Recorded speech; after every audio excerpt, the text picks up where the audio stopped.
over here. So I have increased my squat greatly just in this past 3 weeks. I have brought my squat from a 295 5-rep max to a 360 5-rep max. So that's something I want to talk about real quick. So I wasn't doing a bunch of the 5-rep sets. A bunch of people do it and it helps greatly. A lot of people, they probably do the same weight the whole way through. I changed it up because I always try to push myself just a little bit farther. So what I start off with, I'm now working with 315. I do about 3 sets. Those final reps you do, it's pretty much, you want to feel like you can do more, just move on to the next set. Just take a break, move on. Do that 3 times. Then you're going to up the weight about 5 to 10 pounds where you can do it. It's going to start to be a slight struggle, on that final rep, but then you can still go a little bit more. And then another thing I started doing with that last set, I try to push myself a little farther, and I go for a all-time 5-rep PR. I'm increasing 5 to 10 pounds to 15 pounds every 3 days. I train squat 3 times a week. I do bench 3 times a week and deadlift 2 times a week. Well, I could possibly be repping out 4 or 5 in the next 2 weeks, which could be insane. The other things that I add to this is leg press. That's helping greatly too.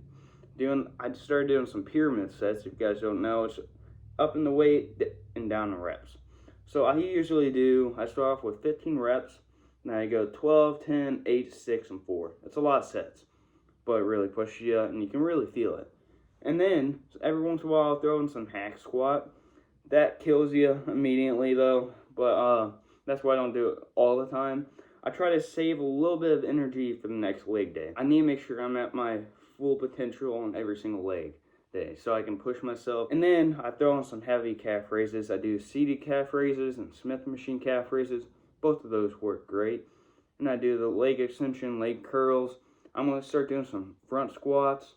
RDLs, those all are amazing. Also, working your core can help, but a lot of your lifts, if you're into powerlifting, the SBD is going to help your core and all your other lifts, but if you want to work on it a little extra more, that's going to help you greatly.